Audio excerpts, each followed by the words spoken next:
સવારથી કામ કરતા કરતા શાંતિજી ખૂબ થાક અનુભવી રહ્યા હતા. તેથી થોડી વાર માટે ટીવી સામે બેસી ગયા અને હોશથી પોતાનો મનપસંદ કાર્યક્રમ જોવા લાગ્યા. દિવસભરના કામમાંથી થોડી વાર સમય કાઢીને ટીવી જોવું તેમને ગમતું હતું. તેમના પતિ રાજેશજી ત્યાં પાસે બેસીને અખબાર વાંચી રહ્યા હતા. હજુ તેમણે ટીવી જોવાનું શરૂ જ કર્યું હતું કે અચાનક ટીવી બંધ થઈ ગયું. શાંતિજીએ જોઈને ચોંકી ગયા કે તેમની વહુ નેહાના હાથમાં રિમોટ હતું. તેમણે જ ટીવી બંધ કર્યું હતું. શાંતિજીએ નવાઈ પામીને પૂછ્યું, શું થયું વહુ, ટીવી કેમ બંધ કરી દીધું? ત્યારે નેહાએ કડક અવાજે કહ્યું, માજી, આખો દિવસ તમે ટીવી જુઓ છો, પણ ખબર છે કે વીજળીનું બિલ કેટલું આવે છે? ત્યારે અખબારને ચહેરા સામેથી હટાવતા રાજેશજી બોલ્યા, વહુ, આ કઈ રીત છે તારી સાસુ સાથે વાત કરવાની? શું તે હવે ટીવી પણ ન જોઈ શકે? ત્યારે તેમની વહુએ કહ્યું, બાપુજી, એ તો તમને પણ ખબર છે કે વીજળીનું બિલ કેટલું આવે છે. તમે તો આખો દિવસ બસ અખબારમાં જ ખોવાયેલા રહો છો. અમારે તો અમારા બાળકોનું પણ વિચારવાનું ને. આજથી આ રિમોટ મારી પાસે રહેશે. આ ટીવી ફક્ત સાંજે જ ચાલશે. હું પોતે જ તમને રિમોટ આપી દઈશ. આટલું કહીને નેહા રિમોટ લઈને પોતાના રૂમમાં જતી રહી. શાંતિજી તો સદમામાંથી જાણે પથ્થર જ થઈ ગયા. તેમણે હજુ સુધી વિશ્વાસ નહોતો થતો કે જે કંઈ તેમણે સાંભળ્યું તે હકીકત છે કે કોઈ સપનું. ત્યારે રાજેશજીએ તેમના ખભા પર હાથ રાખ્યો તો શાંતિજીની આંખોમાંથી આંસુ વહી નીકળ્યા. તેમણે પોતાના પતિને કંઈક કહેવા માટે મોઢું ખોલ્યું જ કે રાજેશજીએ શાંતિજીને ચૂપ રહેવાનો ઈશારો કર્યો અને પોતે ખુરશી પર આંખો બંધ કરીને ઊંડા વિચારમાં ખોવાઈ ગયા. દીકરા અને વહુમાં ફેરફાર તો છેલ્લા કેટલા ઘણા દિવસોથી અનુભવી રહ્યા હતા. તે બંનેનું વગર કારણે ખીજાવું, વગર કારણે ચીસો પાડવી અને બૂમો પાડવી તો હવે રોજની વાત થઈ ગઈ હતી. દીકરાએ એક બે વાર ઈશારામાં તેમને કહ્યું પણ હતું કે આ મકાન તેના નામે કરી દે, અને રાજેશજીએ પણ એવું જ વિચારવા લાગ્યા હતા કે પછીથી પણ બધું દીકરા વહુનું જ છે તો અત્યારે કેમ નહીં. પરંતુ પછી જ્યારે એક દિવસ તે તેમના મિત્રને મળ્યા તો તેમણે સલાહ આપી કે વસિયત જરૂર બનાવી લો, પણ મકાન પહેલા તમારી પત્નીના નામે લખજો, ત્યારબાદ દીકરાના નામે. તમારી પત્નીનું ઘર પણ બગાડતા નહીં. ઓછામાં ઓછી તમારા પછી ઇજ્જતની બે રોટલી તો મળશે તમારી પત્નીને. તેમણે એવું જ કર્યું હતું, કારણ કે તેમના મિત્રએ જ સલાહ આપી હતી કે સંતાનોનો અસલી રંગ જોવો હોય તો એકવાર જુઠ્ઠું બોલીને જોઈ લો કે તમે મકાન તેના નામે કરી દીધું છે. સચ્ચાઈ આપોઆપ સામે આવી જશે. પણ આટલી જલ્દી નકાબ ઉતરી જશે એ તેમણે ક્યારેય વિચાર્યું નહોતું. રાજેશજી થોડી વાર એમ જ વિચારમાં ડૂબેલા રહ્યા. પછી તેમણે શાંતિજી તરફ જોયું, જે આંખો ખોલીને છત તરફ સતત જોઈ રહ્યા હતા. તેઓ પોતાની પત્નીને બોલ્યા, શાંતિ, જે દિવસથી આપણો દીકરો આપણી જિંદગીમાં આવ્યો છે તે દિવસથી લઈને આજ સુધી આપણી ઈચ્છાઓને બાજુ પર રાખીને આપણે ફક્ત તેના વિશે જ વિચાર્યું, અને આજે પણ આ ઉંમરે તું ઘરનું બધું કામ કરે છે અને વહુને બહાર ફરવા અને આરામ કરવામાંથી ફુરસદ નથી. રિટાયર થયા પછી પણ હું મારું પેન્શન ઘર ખર્ચ માટે આપતો આવ્યો છું, પણ આ બધાનો બદલો આપણને શું મળ્યો? વહુ દિવસે ને દિવસે બદતમીઝી પર ઉતરી આવે છે અને આપણો દીકરો છે કે વહુનો ગુલામ બનેલો છે. બસ થયું શાંતિ, હવે મને લાગે છે કે આપણે આપણા માટે જ જીવવું જોઈએ. પછી શાંતિજી બોલ્યા, શું મતલબ? શાંતિ, ઘણા સમયથી મારી ઈચ્છા ક્યાંક ફરવા જવાની છે. પછી શાંતિજી બોલ્યા, હા, દિલ તો મારું પણ બહુ થાય છે, પણ એ વિચારીને ચૂપ થઈ જાઉં છું કે ક્યાંક દીકરો વહુ ગુસ્સે થઈ જશે. જ્યારે વગર કારણે વહુ આપણને અવારનવાર સંભળાવતી રહે છે તો પછી આ વાત પર તો બબાલ જ મચાવી દેશે. ત્યારે રાજેશજી બોલ્યા, શાંતિ, ખબર છે, ત્યારે બાળપણમાં જ્યારે પણ હું વિમાનને આકાશમાં ઉડતું જોતો હતો તો મારું તેમાં બેસવાનું બહુ મન થતું હતું, પણ ક્યારેય બેસી શક્યો નહીં, કારણ કે માતા પિતા પાસે તો એટલા પૈસા ન હતા. જેમ તેમ ઘરનો ખર્ચો ચાલતો હતો. માંડ માંડ તેમણે અમને ભણાવ્યા ગણાવ્યા, ત્યારે જઈને મને સરકારી નોકરી મળી હતી. અને જ્યારે રોહિત જન્મ્યો ત્યાર પછી તો આપણે આપણી બધી મહેનતની કમાણી આપણા દીકરા પર જ ખર્ચ કરી દીધી, તેની ઈચ્છાઓ પૂરી કરી, કારણ કે મારું બાળપણ તો અભાવમાં વીત્યું હતું અને હું નહોતો ઈચ્છતો કે મારો દીકરો પણ મારી જેમ મન મારીને પોતાની જિંદગી જીવે. બધી કમાણી તો આપણે આપણા દીકરા પર જ ખર્ચ કરી દીધી અને તેને સારું ખાવાનું, સારું પહેરવાનું આપ્યું. તેના ભણતરમાં જેટલો પણ ખર્ચ કરવાનો હતો બધી વ્યવસ્થા આપણે પહેલેથી જ કરી રાખી હતી. એ વિચારીને કે ક્યાંક એવું ના થાય કે પૈસાની કમીના કારણે તે આગળ ના વધી શકે, તેથી હંમેશા આપણા ખર્ચા કાપીને આપણે આપણા દીકરા માટે બચત કરી હતી. જેટલા પણ પૈસા જે પણ સમયે તેણે માંગ્યા આપણે તેને આપ્યા. એક પગારમાં દીકરાનું ભણતર, ઘરના ખર્ચા, પોતાના વૃદ્ધ માતા પિતાની સંભાળ, આ બધું કેટલી કુશળતાથી આપણે મેનેજ કર્યું હતું. એ બધું તો આપણે જ જાણીએ છીએ. પણ દીકરાએ તો આજે બધું નકારી દીધું. વિચાર્યું હતું કે ઘડપણમાં બધી જવાબદારીઓમાંથી મુક્ત થઈને આરામથી રહીશું, પણ અહીં તો ઘડપણમાં જ આપણા દીકરાઓએ આપણા પર આટલી પાબંદીઓ લગાવી દીધી. આટલા તો આપણે એ સમયે પણ બંધાયેલા નહોતા જ્યારે આપણા ખભા પર જવાબદારીઓ હતી. અને આજે જ્યારે જવાબદારીઓમાંથી મુક્ત થવાનો સમય આવ્યો તો વહુએ આખા દિવસ માટે તને રસોડાના કામમાં વ્યસ્ત કરી દીધી અને મારા પેન્શનના બધા પૈસા લઈને આજે દીકરો વહુ આપણને જ આંખો બતાવી રહ્યા છે. ત્યારે શાંતિજી ઉદાસ થઈને બોલ્યા, આપણે કરી પણ શું શકીએ? આ તો હવે આપણી કિસ્મત છે અને આપણે આમ જ રહેવું પડશે આખી જિંદગી. ના શાંતિ, હું એવું નહીં થવા દઉં. મેં જે વિચાર્યું છે હું એ કરીને જ રહીશ. ત્યારે શાંતિજીએ આશાભરી નજરે પોતાના પતિ તરફ જોયું અને કહેવા લાગ્યા, તો શું વિચાર્યું છે તમે? પછી રાજેશજી બોલ્યા, બસ કાલની રાહ જો અને જો હું શું કરું છું. બીજે દિવસે રાજેશજી અયોધ્યા ધામ જવા માટે પોતાની અને પોતાની પત્નીની ટિકિટ કરાવીને લાવ્યા.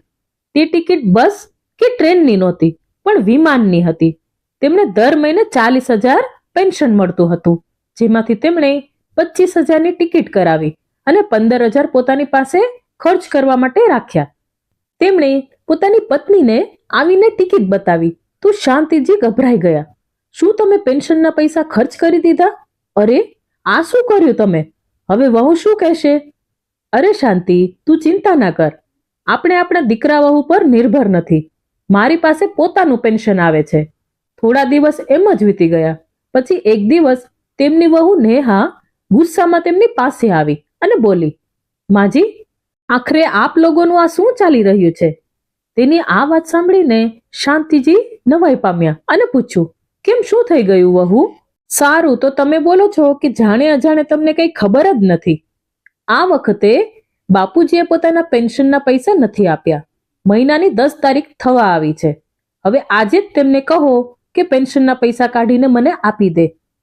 ખરેખર વહુ, વાત એમ છે કે આ વખતે તારા બાપુજી અને મેં એક સાથે ફરવા જવાનો પ્રોગ્રામ બનાવ્યો છે અને તેમની પેન્શનથી અમે ફરવા માટે ટિકિટ કરાવી લીધી છે. તેથી આ વખતે તો પેન્શનના પૈસા તને નહીં આપી શકીએ. શાંતિજીએ સંકોચ સાથે કહ્યું તો તરત જ તેમની વહુ બોલી, શું તમે બંને ફરવા જઈ રહ્યા છો? શરમ નથી આવતી આ ઉંમરે ફરતા? ચૂપચાપ ઘરમાં બેસી રહો જેમ ઘરડા લોકો રહેતા હોય છે. જાણો પણ છો ઘરમાં કેટલું કામ હોય છે. આવવા દો તમારા દીકરાને. તેમને પણ જણાવીશ કે કેટલો ફાલતુ ખર્ચ કરે છે તેમના માતા પિતા, અને અમને બંનેને પૂછ્યા વગર તમે બહાર ફરવા જવાનું વિચારી પણ કેવી રીતે લીધું? વહુ નેહાની વાત સાંભળતા જ શાંતિજી સમજી ગયા કે આજે તેમના દીકરાના આવ્યા પછી ઘરમાં સારો એવો હંગામો થવાનો છે.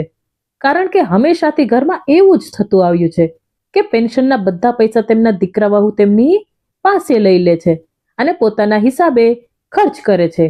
એટલા સુધી કે તેમને આમાંથી 500 રૂપિયા કાઢવાની પણ પરવાનગી નહોતી. જો તો એવું કરે તો ઘરમાં જોરદાર ઝઘડો થતો હતો. એકવારની વાત છે, રાજેશજીએ પોતાની પત્નીને લગ્નની વર્ષગાંઠ પર 1,000 રૂપિયાની સાડી લાવી આપી તો પેન્શનમાંથી 1,000 રૂપિયા ઓછા જોઈને તેમની વહુ રાજેશજી પર ચિલ્લાતા બોલી, આમાંથી 1,000 રૂપિયાનું તમે શું કર્યું છે? ક્યાં ખર્ચ કરીને આવ્યા છો? જ્યારે રાજેશજીએ કહ્યું કે મેં તારી સાસુ માટે તેની મનપસંદ સાડી ખરીદી છે, કારણ કે ઘણા દિવસોથી તેને સાડી ખરીદી નહોતી. જ્યારે પણ હું તેના માટે સાડી ખરીદવા જતો હતો તો તે કહેતી કે મારી પાસે ઘણી સાડીઓ છે, પણ જ્યારે પહેરવાનો વારો આવતો હતો ત્યારે એક પણ સારી સાડી દેખાતી નહોતી. તેથી મેં વિચાર્યું કે તેના માટે એક સાડી ખરીદી લઉં. તે જ સમયે નેહા બોલી, શું સાડી ખરીદવામાં 1000 રૂપિયા ખર્ચ કરી દીધા?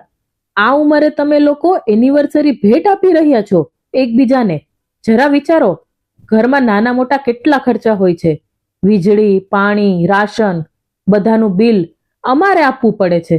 પણ તમને લોકોને શું ખબર કે શહેરમાં રહેવું કેવું હોય છે? આખી જિંદગી તો ગામડામાં રહ્યા છો.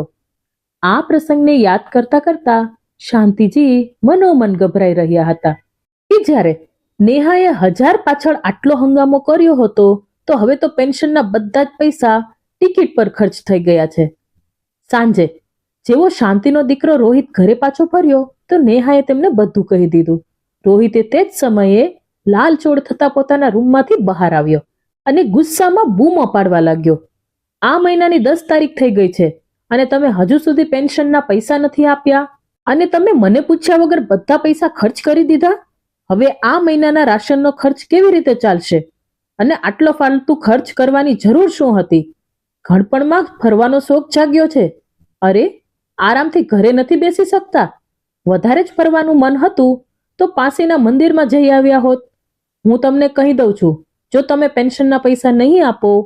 આટલી વાત સાંભળતા જ રાજેશજીનો ચહેરો ગુસ્સાથી લાલ થઈ ગયો અને પ્રભાવશાળી અવાજમાં જોરથી બોલ્યા, તો શું કરીશ દીકરા? બસ બહુ થઈ ગયું હવે. તને બસ અમારું ફરવું જ દેખાય છે. પોતાના ફાલતુ ખર્ચા નજર નથી આવતા. વહુ દિવસે ને દિવસે નવા નવા કપડાં ખરીદીને લાવી છે, પાર્ટી કરવા જાય છે. તમે લોકો દર રવિવારે બહાર જમવા જાઓ છો, તેનું શું? અને અમારું ટીવી જોવું પણ તમને મંજૂર નથી.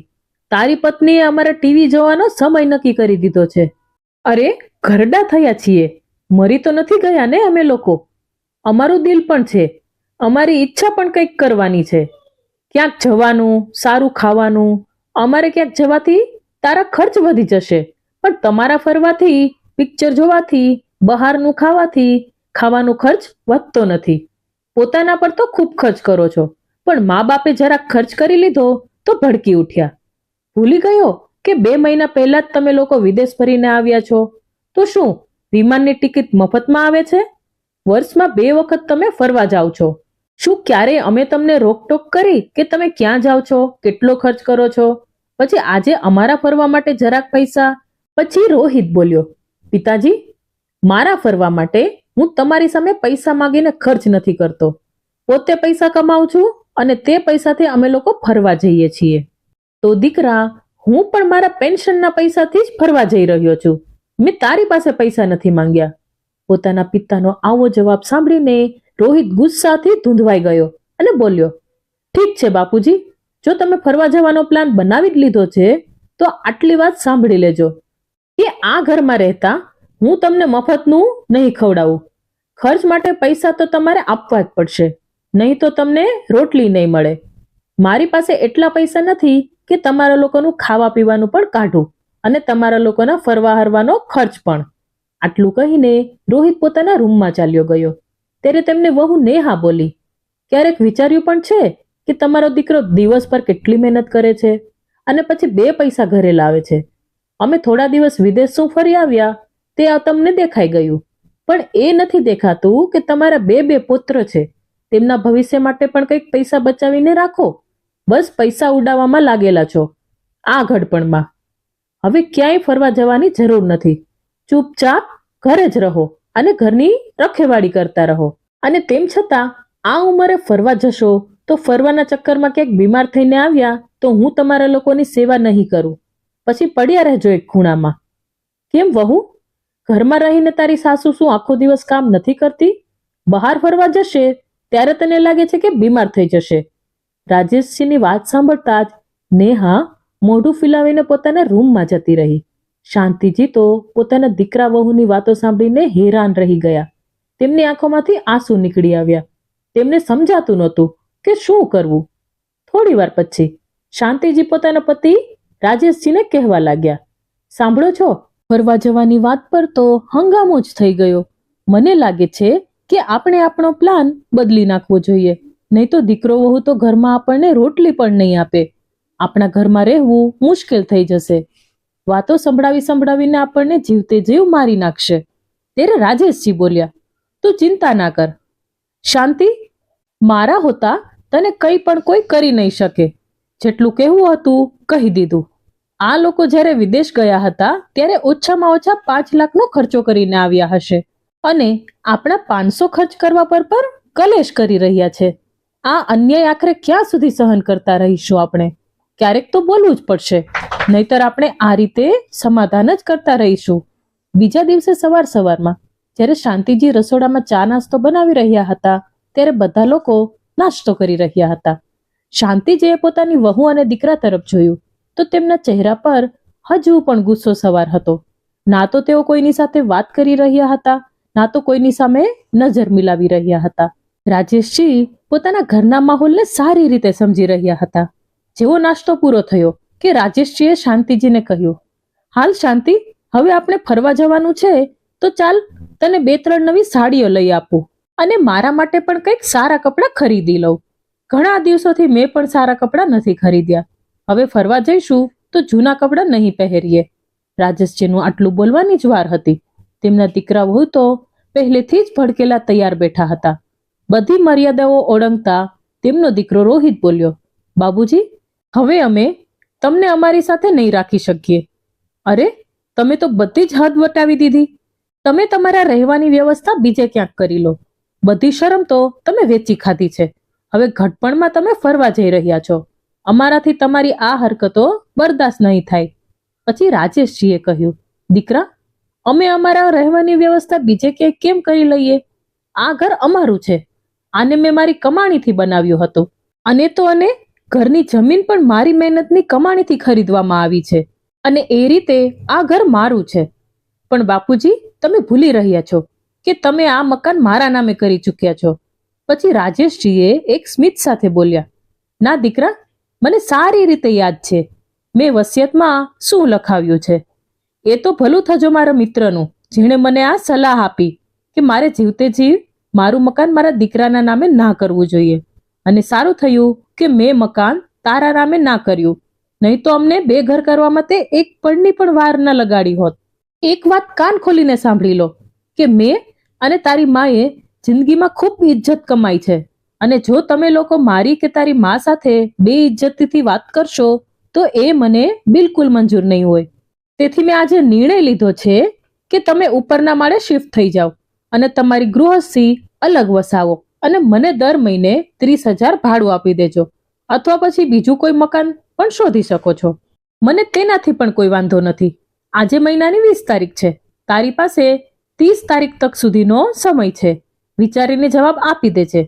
હું તે રીતે આગળના વિશે વિચારીશ. હવે નિર્ણય તારો છે. ત્યારે નેહા બોલી, જો તમે અમને આ ઘરમાંથી કાઢી મૂકશો તો આટલા મોટા ઘરનું શું કરશો અને આ ઘટપણમાં તમારી દેખરેખ કોણ રાખશે? અમે તમારા વહુ દીકરા છીએ, આખરે અમે જ તો તમારા કામ આવીશું. ત્યારે રાજેશજીએ કહ્યું, અરે, અત્યારે તો અમારા હાથ પગ ચાલે છે, ત્યારે તમારી આ હાલત છે. જ્યારે અમે પૂરી રીતે તમારા પર નિર્ભર હોઈશું ત્યારે તો તમે અમને ભૂખ્યા જ મારી નાખશો. હવે જો પોતાના પૈસા ખર્ચ જ કરવા હોય તો અમે તમારો રોપ શા માટે સહન કરીએ? ના. રહી વાત ઘડપણમાં ગુજારો કરવાની, તો આટલું મોટું ઘર છે, આ ઘરમાં હું 2 ભાડું આરામથી બેસાડી શકું છું અને કામવાળી બાઈ મળવી કોઈ મુશ્કેલ વાત નથી. જમવાનું બનાવવા અને ઘરના બાકીના કામ કરવા માટે અમે બાઈ રાખી લઈશું. પોતાની પેન્શનથી અમે અમારું ઘડપણ મજાથી કાપી શકીએ છીએ. તું અમારા ઘડપણની ચિંતા ના કર વહુ. આ વાત સાંભળીને રોહિત અને નેહા દંગ રહી ગયા. ચાલ શાંતિ, આપણે શોપિંગ કરવા જઈએ, કહેતા રાજેશજીએ પોતાની પત્નીનો હાથ પકડ્યો અને બજારમાં ચાલ્યા ગયા. રાજેશજીનો આ જવાબ સાંભળીને તેના દીકરા અને વહુના પગ નીચેથી જાણે જમીન સરકી ગઈ. તેમને વિશ્વાસ નહોતો થતો કે તેમના પિતાજી આવું પણ કંઈક કરી શકે છે. સાંજના સમયે તેઓ પોતાના માટે પોતાના મનપસંદ કપડાં ખરીદીને લાવ્યા, પણ તેમની વહુ નેહાએ હવે શાંત રહેવું જ ઉચિત માન્યું. તેને સમજાઈ ગયું હતું કે જો હવે તે કંઈક કહેશે તો તેના સસરા 2-4 વાતો તેને વધુ સંભળાવી દેશે. બીજે દિવસે રાજેશજી અને શાંતિજીને વિમાનમાં બેસીને અયોધ્યા ધામની યાત્રા પર જવાનું હતું, જેના કારણે તે ખૂબ જ ખુશ હતા. કારણ કે તે પહેલીવાર પોતાનું વિમાનમાં બેસવાનું સપનું પૂરું કરવા જઈ રહ્યા હતા. સવારના સમયે તેઓ બંને તૈયાર થઈને પોતાની બેગ લઈને જવા બહાર નીકળવા લાગ્યા.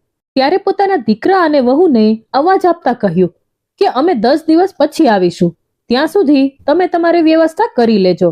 આટલું કહીને તેઓ બંને એરપોર્ટ જવા માટે નીકળી ગયા. એરપોર્ટ પર વિમાનને જોઈને તે અંદરથી ખૂબ ખુશી અનુભવી રહ્યા હતા અને પોતાની પત્નીને કહેવા લાગ્યા કે વિમાન તો ખરેખર ખૂબ મોટું હોય છે.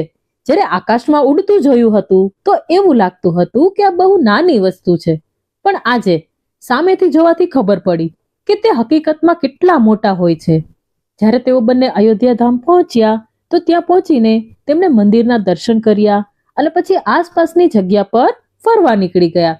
શાંતિજી તેમને કહેવા લાગ્યા કે ખરેખર આ દિવસો અમારી જિંદગીના સૌથી સારા દિવસો છે, જ્યારે અમને એકબીજાની સાથે આટલો સારો સમય વિતાવવા મળી રહ્યો છે. પછી રાજેશજી બોલ્યા, શાંતિ, આપણે ઘરડા થઈ ગયા તો શું થયું?